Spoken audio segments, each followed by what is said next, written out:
தேவ அரசின் குடிமக்கள் என்ன வரையறைகளோடு அவர்கள் இருப்பார்கள், அல்லது என்ன அடையாளங்களோடு அவர்கள் வாழ்வார்கள் என்பதைத்தான் இந்த சிந்தனையில் நாம் பார்க்க போகிறோம். நான் இறை அரசுக்கு உட்பட்டவன் என்று நான் சொல்லிக்கொள்வேன் என்றால், அந்த இறையரசின் குடிமகளாய் நான் வாழ்வதற்கு எனக்கென்று இருக்கிற தனித்துவமான அடையாளங்கள் உண்டு என்பதை ஒருபோதும் நாம் மறந்துவிடக்கூடாது. ஒருபோதும் ஒரு கிறிஸ்தவன் தன்னுடைய தனித்துவத்தை, அடையாளத்தை அவன் இழந்துவிடக்கூடாது. இதை நீங்கள் ஆதியாகமத்திலிருந்தே தொடர்ந்து நீங்கள் திருமறையிலே கவனிக்கக்கூடிய ஒரு காரியமாய் பார்க்கலாம். கடவுளுடைய மக்கள் எப்பொழுதும் தனிப்பட்ட அடையாளங்களோடே அவர்கள் இருந்திருக்கிறார்கள். இன்றைக்கும் நம்முடைய சிந்தனையை அதற்கு நேராகத்தான் நாம் கொண்டு போகிறோம். மத்தேயு எழுதின நற்செய்தி நூல் 13ஆம் அதிகாரத்திற்கு மறுபடியும் நம்முடைய கவனத்தை நாம் திருப்பிக் கொள்வோம். 13ஆம் அதிகாரம் முதல் 9 வசனங்களும் 18வது வசனத்திலிருந்து 23வது வசனங்கள் வரைக்கும் உள்ள வேத பகுதியும் விதைக்கிறவனை பற்றிய ஓமையாக ஆண்டவர் பேசுகிறதை நீங்கள் கவனிக்கலாம். விதைக்கிறவன் ஒருவன் புறப்பட்டு போய் விதையை வயலில் அவன் விதைத்ததாகவும் அது விழுந்த வித்தியாசமான இடங்களை குறித்தும் அது நமக்கு போதிக்கிறது. இஸ்ரவேலிலே 2 முறைகளிலே விதை விதைக்கும் பழக்கம் அவர்களுக்கு உண்டு என்று அந்த பாலஸ்தீனத்தை குறித்த நிலவியல் சூழ்நிலைகளை சொல்லுகிற அறிஞர்கள் சொல்லுகிறார்கள். ஒன்று, ஒரு கழுதையினுடைய அதன் மேலே 2 பக்கங்களிலும் விதைகளை நிரப்பிவிட்டு கீழே இருக்கிற அந்த பைகளை சிறிய ஓட்டைகளாக்கிவிட்டு அந்த கழுதையை வயலின் ஊடாக நடக்கச் செய்வது.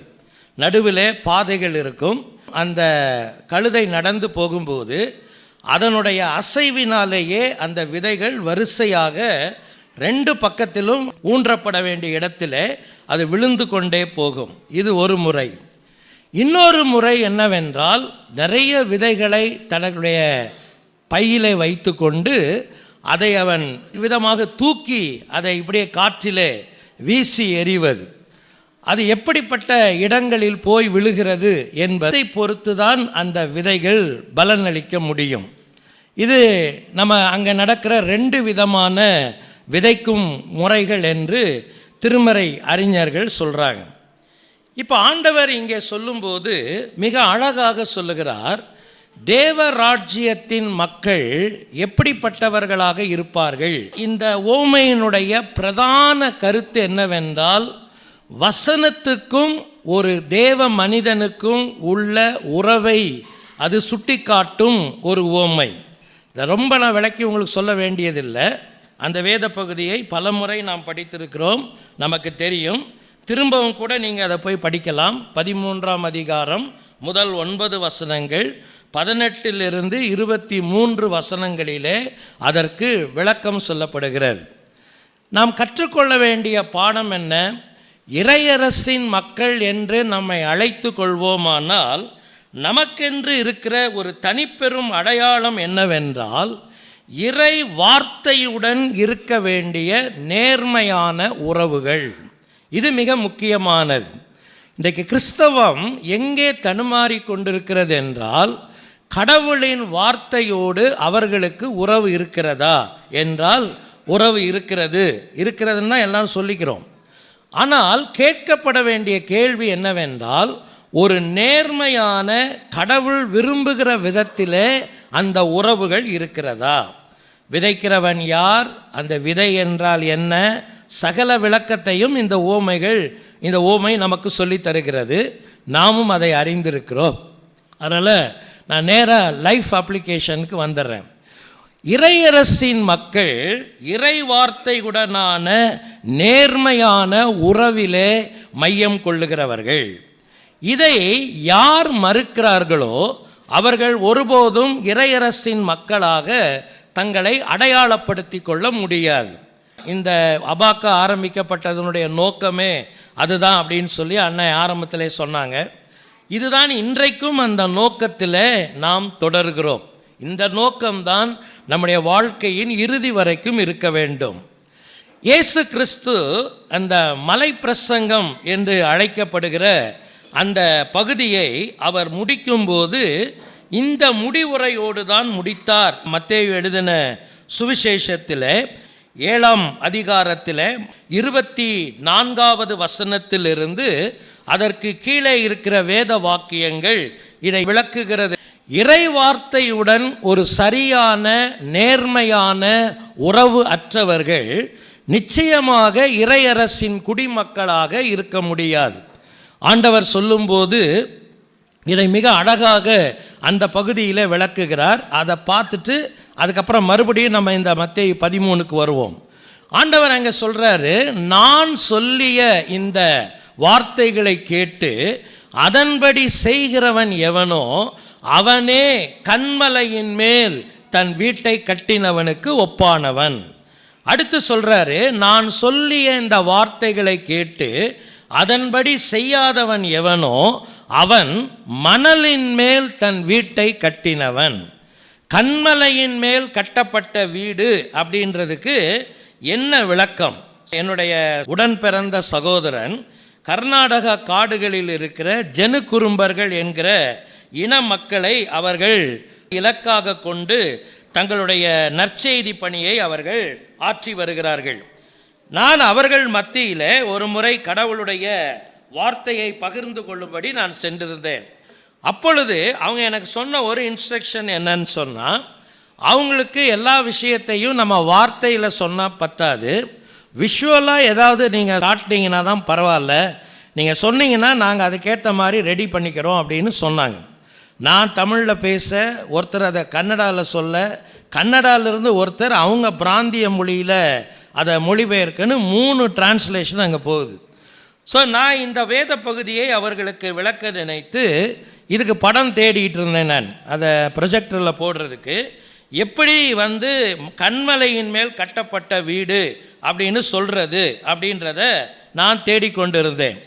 சிவகாசியில் ரொம்ப தேறின ஒரு கலைஞர், அதாவது இந்த விஷயத்தில் அதிகமான அனுபவம் உள்ள ஒரு சகோதரனிடத்தில் நான் அழைத்து செல்லப்பட்டேன். அவர் எனக்கு பலவிதமான படங்களை இந்த கன்மலையின் மேல் கட்டப்பட்ட வீடு அப்படின்றதுக்கு காட்டினார். ஆனால் எனக்கு எதுவுமே ஒத்து வரல. அவர் என்னென்ன உங்களுக்கு எதுவுமே இல்லை பிடிக்கலையா? பிடிக்கலன்னு இல்லை பிரதர், அது பைபிளில் இருக்கிற மாதிரி இல்லை அப்படின்னு. நான் கன்மலையின் மேல் கட்டப்பட்ட வீட்டுக்கு என்னெல்லாம் படம் காட்டினார் அவர்? கடற்கரை ஓரம் ஒரு பெரிய உயர்ந்த குன்று, அதன் மேல் கட்டப்பட்ட ஒரு வீடு, அல்லது ஒரு பெரிய பாறை, அந்த பாறையின் மேல் இருக்கிற ஒரு வீடு, இப்படியே தான் அவர் நிறைய காட்டிக்கிட்டே இருந்தார். நான் சொன்னேன், இதை விட கொஞ்சம் துல்லியமாக இருந்தால் நல்லா இருக்குமே அப்படின்னேன். கிறிஸ்டியன் தான் அவர், என்ன தானே நீங்கள் எதிர்பார்க்குறீங்க அப்படின்னார். லூக்கா எழுதின நற்செய்தி நூல் 6ஆம் அதிகாரத்தை அவருடைய சிந்தனைக்கு நான் கொண்டு வந்தேன். லூக்கா எழுதின நற்செய்தி நூல் 6ஆம் அதிகாரம் 47வது வசனத்தை அவர் டேபிள்லே பைபிள் வச்சுருந்தார். கொஞ்சம் அதை படிக்கலாமே என்ன அப்படின்னு சொன்னேன். நீங்கள் அந்த வேத பகுதியை கவனிங்க. 47வது வசனம் என்ன சொல்லுகிறது? என்னிடத்தில் வந்து என் வார்த்தைகளை கேட்டு அவைகளின்படி செய்கிறவன் யாருக்கு ஒப்பாயிருக்கிறான் என்று உங்களுக்கு காண்பிப்பேன்.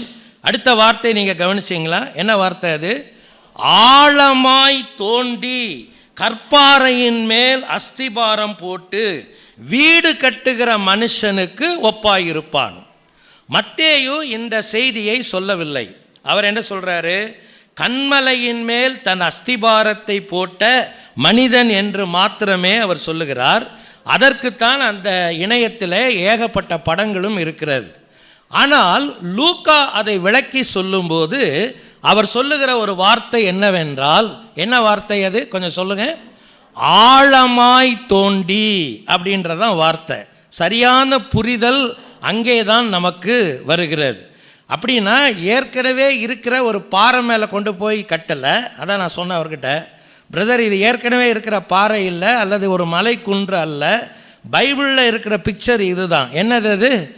ஆழமாய் தோண்டி. நீங்கள் பைபிளை வாசிக்கும்போது சில அடிப்படையான புரிதல்கள் நமக்கு இருக்க வேண்டியது அவசியம்.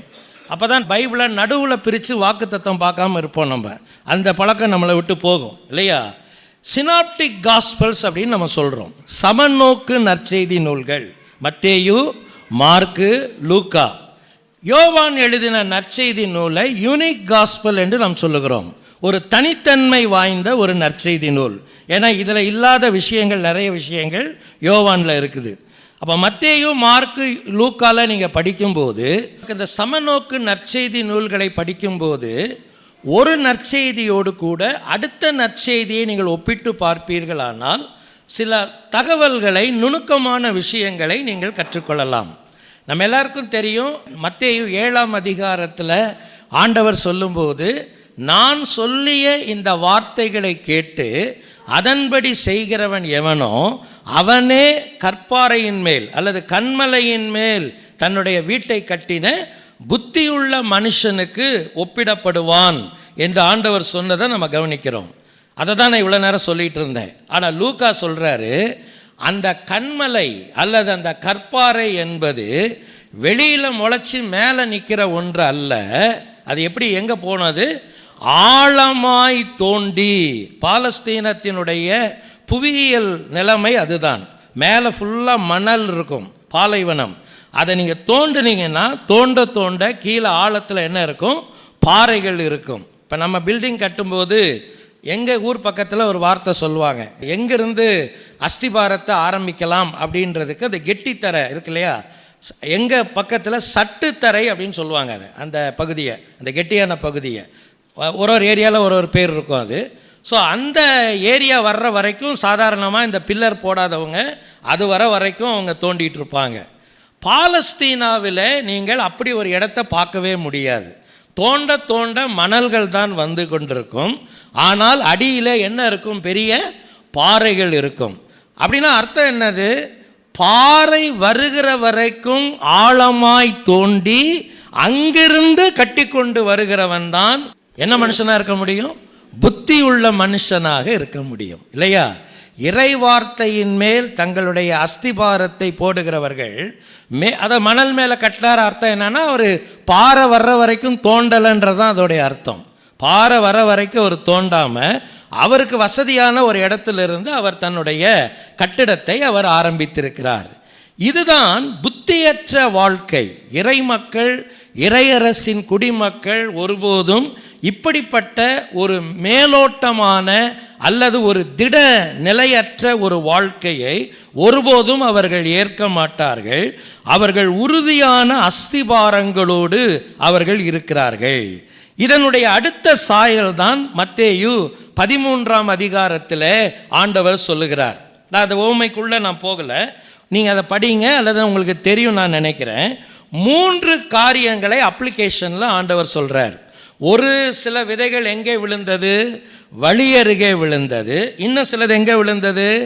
அதிக ஆழம் இல்லாத, அதாவது கொஞ்சம் ஆழத்திலே என்ன வந்துருச்சு? பாறை வந்துருச்சு, அங்கே விழுந்தது. 3வது எங்கே விழுந்தது?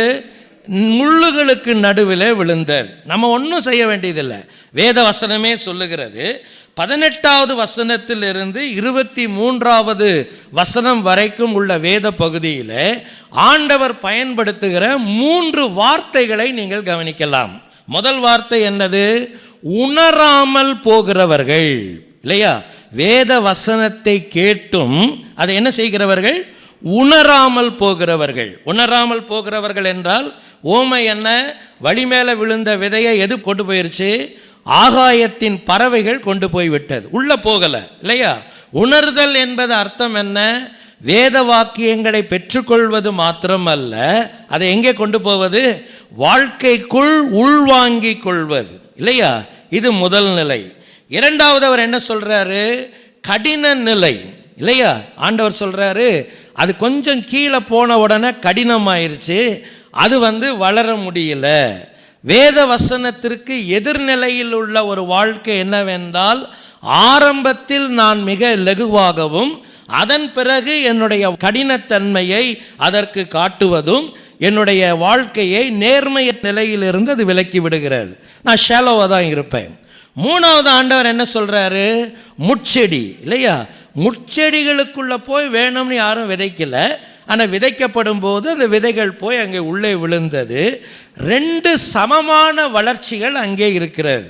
ஒரு பக்கம் என்ன வளருது? முள்ளும் வளருது. ஒரு பக்கம் என்ன வளருது? விதையும் வளருகிறது, பயிரும் வளருது. ஒரு பக்கத்தில் என்ன வளருது? முள்ளும் வளருது. ஆனால் எது மேற்கொண்டு விட்டது? முட்புதர் மேற்கொண்டு விட்டது. 3 வார்த்தையை ஆண்டவர் சொல்றார் இல்லையா? உணர்வற்றிருத்தல், கடினமாயிருத்தல், நெருக்கப்படுதல். சொல்லுங்க பார்க்கலாம். உணர்வற்றிருத்தல், கடினமாக இருத்தல், நெருக்கப்பட. வேத வசனத்திற்கு யார் நேர்மையாய் இருக்க மாட்டார்கள் என்றால், வேத வசனத்திற்கு உணர்வற்று இருப்பவர்கள் நேர்மையாக இருக்க மாட்டார்கள். சரிங்களா? 2வது, வேத வசனத்திற்கு தங்கள் கடினத்தை காட்டுகிறவர்கள் நிச்சயமாக இறையரசின் மக்களாக இருக்க மாட்டார்கள். பாறை மேலே விழுந்த விதை என்னன்னா ஏற்றுக்கொண்டுச்சு, ஆனால் ஒரு பகுதி வரும்போது அதால் வளர்ச்சியை காட்ட முடியல இல்லையா? நிறைய பேர் நாமும் ஒரு ஆரம்ப கட்டங்களிலே மிக அழகாக ரொம்ப சந்தோஷமாக சில காரியங்களை நாம் ஏற்கிறோம். ஆனால் ஆழங்களுக்குள் போகும்போது அங்கே இருக்கிற நம்முடைய வாழ்க்கையின் தடுமாற்றங்கள், கடினங்கள் வளர்ச்சியை நம்முடைய வாழ்க்கையிலே தடை செய்து விடுகிறது. ஒரு பரிசுத்தவான் நிமித்தமாக தன்னுடைய புத்தகத்தில் எழுதியிருந்ததை பல ஆண்டுகளுக்கு முன்னால் நான் படித்தேன். துரதிர்ஷ்ட விதமாக நம்முடைய சபைகளெல்லாம் நோயாளிகளால் நிரம்பி வழிகிறது என்று அவர் எழுதியிருந்தார். என்ன நோயாளிகள்? சரீர பிரகாரமான நோயாளிகளை பற்றி அவர் அங்கே சொல்லவில்லை. அவர் எதை சொல்லுகிறார்? ஆவிக்குரிய வாழ்க்கையிலே அவர்கள் நோய் கொண்ட மக்கள் இல்லையா?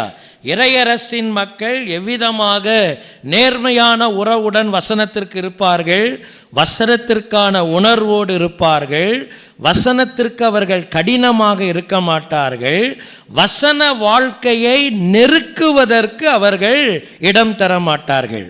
ஆண்டவர் சொன்னார், உலக கவலைகளும் உலகத்தின் இச்சைகளும் அவனை என்ன செய்கிறது? நெருக்கி போடுவதினாலே அந்த விதை என்ன செய்ய முடியல? பலன் கொடுக்க முடியல இல்லையா? என்னுடைய கிறிஸ்தவ வாழ்க்கையை நான் ஆராய்ந்து பார்க்க வேண்டும். ஆண்டவர்கிட்ட நம்ம சொல்லுவோம். இப்போ எல்லா இடத்துலையும் நான் இதை சொல்கிறது பழக்கம். இன்றைக்குள்ள ஒரு பெரிய பிரச்சனை என்னவென்றால், நமக்கும் இறை வார்த்தைக்கும் இடையில் ஒரு ஆரோக்கியமான உறவுகள் கிடையாது. வீட்டில் பைபிள் இருக்கா? இருக்குது. ஆனால் அந்த பைபிளோட எனக்கு இருக்கிற தொடர்பு என்ன? அதை தினமும் படிக்கிற பழக்கம் எனக்கு இருக்குதா? ரொம்ப சிம்பிளான விஷயம். அதை தியானம் பண்ணுற பழக்கம் இருக்கா? அதோடு நான் உறவாடுகிற பழக்கம் இருக்கா? அதை வாழ்க்கைக்குள் கொண்டு செல்லுகிற பழக்கம் இருக்கிறதா? எத்தனை பேருக்கு தனிப்பட்ட வாழ்க்கையில் கடவுளோடு ஒவ்வொரு நாளும் நேரத்தை கடவுளுடைய வார்த்தையுடன் முறையாக செலவழிப்பதற்கு நாம் நேரம் எடுத்துக்கொள்கிறோம்? பலவிதமான கிறிஸ்தவர்கள் இருக்கிறோம் நம்ம இல்லையா? ஒன்று, வேதத்தை கையில் எடுத்து ஒரு நாளும் அதை பிரித்து என்ன செய்வதில்லை? படிப்பதே இல்லை. அது ஒரு மத புத்தகம், அவ்வளோதான். அடுத்த ஒரு கூட்டம் என்னவென்றால், பிரச்சனை வரும்போது மட்டும் வேத புத்தகத்தை எடுத்து தலையில் அடியில் வைத்து கொள்வதோ, கெட்ட சொப்பனம் எது வந்துட்டால் மந்திர புஸ்தகம் மாதிரி அதை எடுத்து வைத்து கொள்வதற்கோ அவர்களுக்கு பயன்படுகிறது. அல்லது நடுவில் பிரித்து எப்பயாவது என்ன பார்க்குறதுக்கு பயன்படுது? வாக்குத்தத்தம் பார்க்குறதுக்கு பயன்படுது. சாதாரணமாக நான் யோசிக்கிறது உண்டு, வேத புத்தகத்தில் பைபிளுடைய பக்கங்களை விட இன்னும் கொஞ்ச நாள் போனால் வாக்குத்தத்த அட்டைகளினுடைய எண்ணிக்கை என்ன ஆயிரும்? அதிகமாயிரும் போல தெரியுது இல்லையா? பக்கத்துக்கு பக்கம் அட்டைகளை சொருகி வச்சு அந்த வார்த்தைகளெல்லாம் எங்கே இருக்குதுன்னு பார்த்தோம்னா அது எங்கே தான் இருக்குது? அந்த வார்த்தையெல்லாம் பைபிளில் தான் இருக்குது. அப்படி தானே?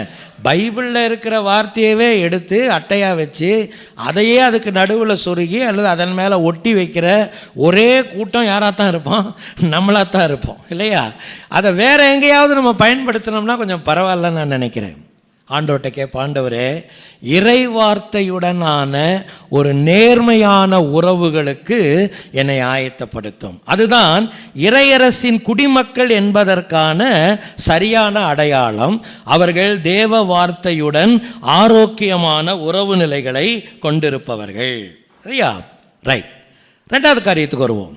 மத்தேயு எழுதின நற்செய்தி நூல் 13ஆம் அதிகாரம் 24வது வசனத்திலிருந்து 33வது வசனம் வரைக்கும் உள்ள வேத பகுதிக்கு நம்முடைய கவனத்தை நாம் திருப்பிக் கொள்வோம்.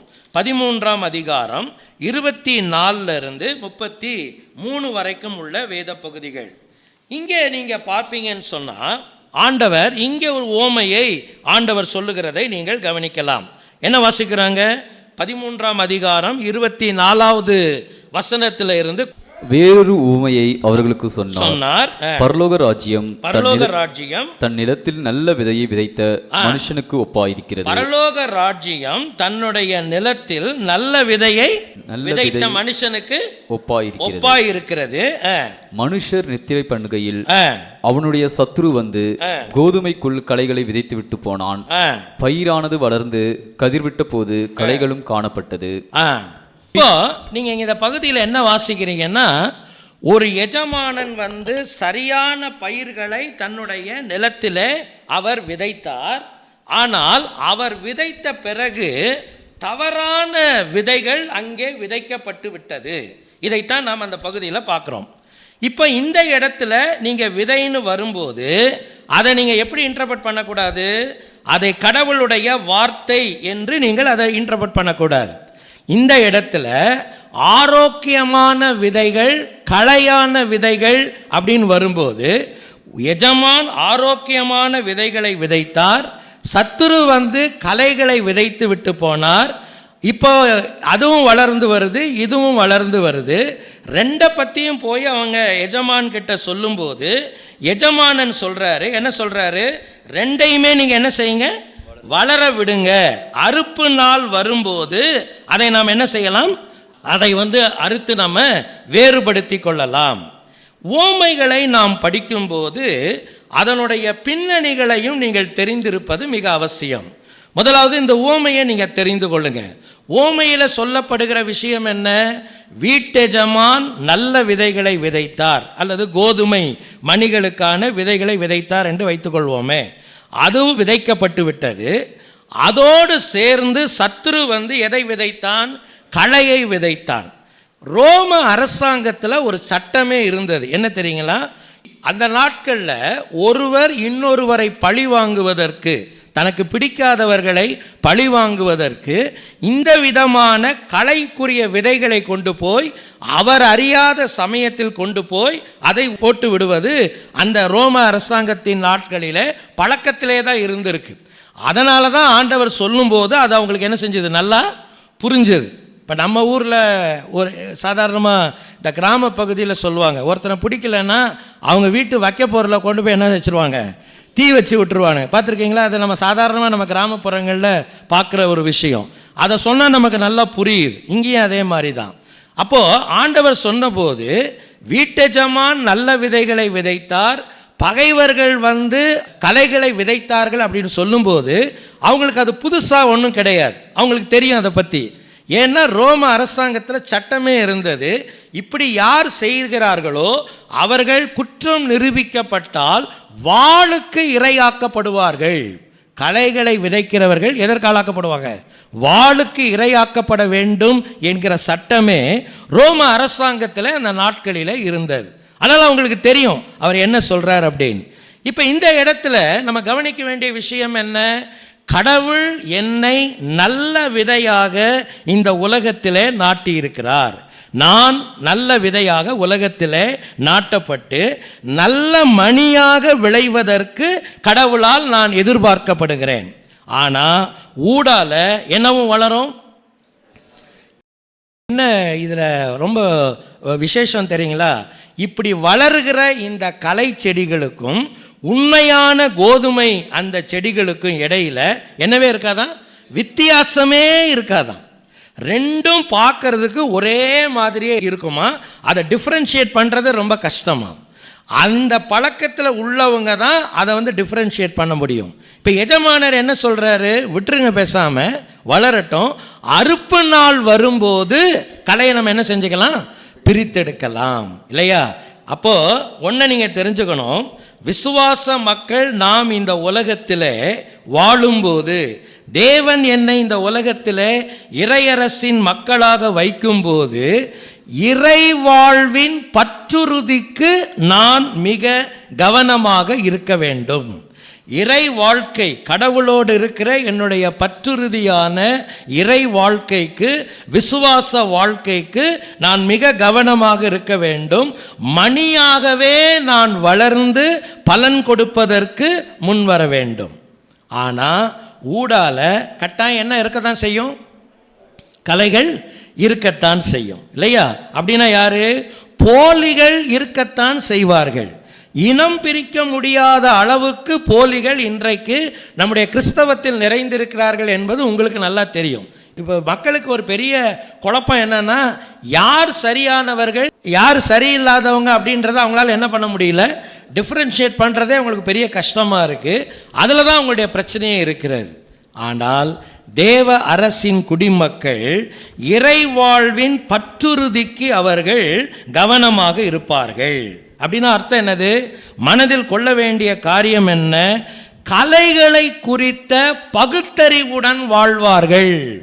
நீங்கள் நல்லா தெரிஞ்சுக்கணும், என் கூட கலைகள் இல்லாமல் போகாது. ஆனால் அந்த கலைகள் என் நடுவில் இருக்கும்போது அதை குறித்த ஒரு பகுத்துணர்வு, அந்த டிசர்ன்மெண்ட் கண்டிப்பாக ஒரு விசுவாசிக்கு வேணும். அப்போ தான் கலையான மனிதன் யார், சரியான மனிதன் யார்ன்றதை என்னால் என்ன செய்ய முடியும்? சொல்லுங்கள், வேறுபாட்டை பார்க்க முடியும். சரிங்களா? பவுல் ஜெபம் பண்ணும்போது பிலிப்பிய சபைக்காக, நம்ம என்றைக்குமே இப்படியெல்லாம் ஜெபம் பண்ணுறதே இல்லை, இல்லையா? நம்ம எல்லாமே அற்புதங்களுக்காக ஜெபம் பண்ணியே தான் நம்ம ஆட்கள் பழகி போனாங்க. அவர் என்ன ஜெபம் பண்ணுறாரு பாருங்க. பிலிப்பியருக்கு எழுதின நிருபம் 1ஆம் அதிகாரம் 9வது வசனத்தை நம்முடைய சிந்தனைக்கு நீங்கள் கொண்டு வாங்க. கொஞ்சம் படிக்கலாமா? பிலிப்பியர் 1ஆம் அதிகாரம் 9வது வசனம் என்ன வாசிக்கிறோம் பாருங்க. மேலும் உத்தமமானவைகளை ஒப்புக்கொள்ளத்தக்கதாக உங்கள் அன்பானது அறிவிலும் எல்லா உணர்விலும் இன்னும் அதிகமாய் பெருக வேண்டும். சரிங்களா? மேலும் நீங்கள் உத்தமமானவைகளை ஒப்புக்கொள்ளத்தக்கதாக. என்ன அது அர்த்தம்? எது சரியோ எது தேவையோ அதை நீங்கள் ஏற்றுக்கொள்ள வேண்டும். எது சரியானதோ எது எனக்கு தேவையானதோ அதை நான் ஏற்க வேண்டும் என்றால், என்னுடைய இறை அன்பு, கடவுள் மீது நான் வைத்திருக்கிற அன்பு எப்படி இருக்க வேண்டும்? நீங்கள் அங்கே என்ன வாசிக்கிறீங்க? அந்த வசனத்தை திருப்பி வாசிங்க. மேலும் உத்தமமானவைகளை நீங்கள் ஒப்புக்கொள்ளத்தக்கதாக உங்கள் அன்பானது அறிவிலும். நீங்க நல்லா கவனிங்க. முதல்ல எதுல பெருகணும்? சத்தமா சொல்லுங்களே. அறிவில் பெருக வேண்டும். அறிவுங்கிற வார்த்தையை நீங்க இந்த இடத்துல பகுத்தறிவு என்று மொழிபெயர்க்கலாம். சரிங்களா? அறிவுன்ற வார்த்தையை கிரேக்க மொழியிலிருந்து நீங்கள் சரியாய் மொழிபெயர்க்க வேண்டுமானால் அதை பகுத்தறிவு என்று மொழிபெயர்க்கலாம். அப்போ உங்களுடைய அன்புக்கு என்ன இருக்கணும்? என்ன இருக்கணும்? உங்களுடைய அன்புக்கு பகுத்தறிவு இருக்க வேண்டும். அடுத்து என்ன இருக்க வேண்டும்? உணர்வு. எல்லா உணர்விலும் பெருக வேண்டும்.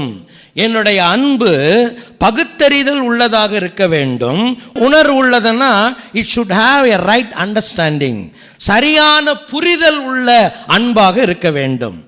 எந்த ஒரு இறை மனிதனுக்கு கடவுள் மீது இருக்கிற அன்பிலே பகுத்துணர்வும் சரியான புரிதலும் இருக்கிறதோ அவன் உத்தமமானவைகளை மட்டும் தன் வாழ்க்கையில் என்ன செய்வான்? அவன் சொல்லுங்க, ஏற்றுக்கொள்வான்.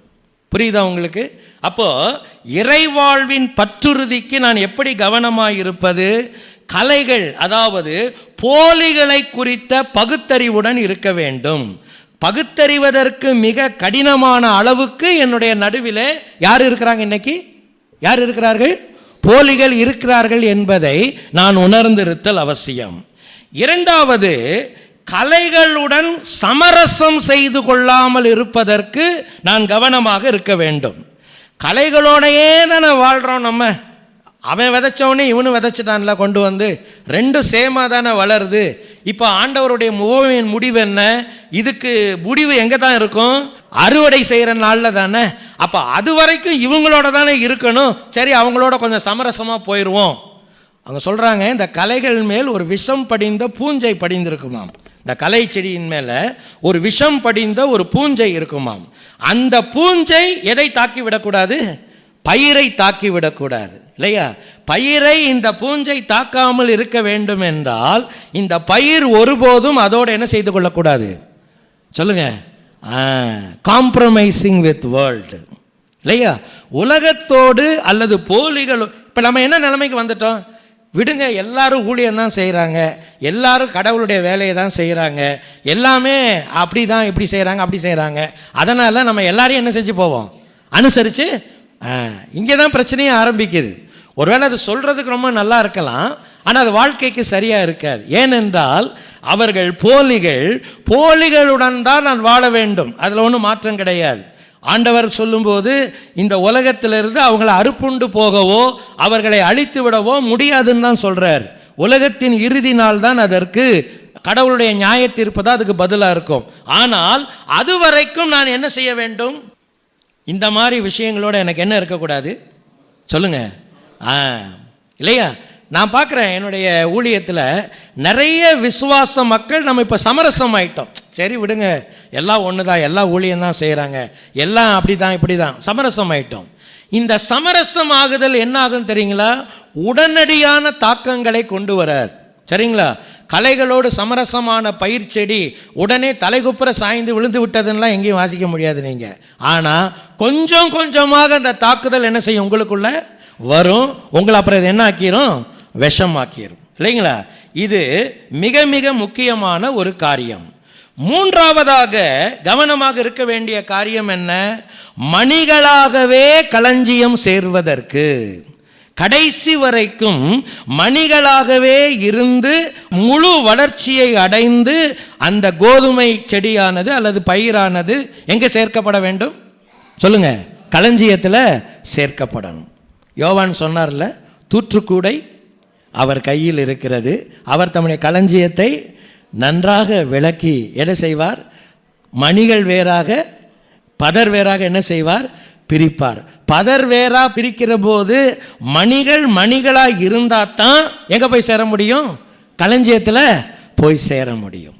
இல்லையா? இறைவாழ்வின் பற்றுறுதிக்கு கவனமாக இருக்கிறவர்கள் இறையரசின் குடிமக்கள். அந்த அடையாளம் உங்களுக்கு ரொம்ப முக்கியம், எனக்கு ரொம்ப முக்கியம். அப்படின்னா என்னென்ன விஷயம்? கலைகளை குறித்த ஒரு பகுத்தறிவு, போலிகளை குறித்த பகுத்தறிவுடன் நான் வாழ கற்றுக்கொள்ள வேண்டும். இரண்டாவது, கலைகளுடனான சமரசத்தை நான் கைவிட வேண்டும்.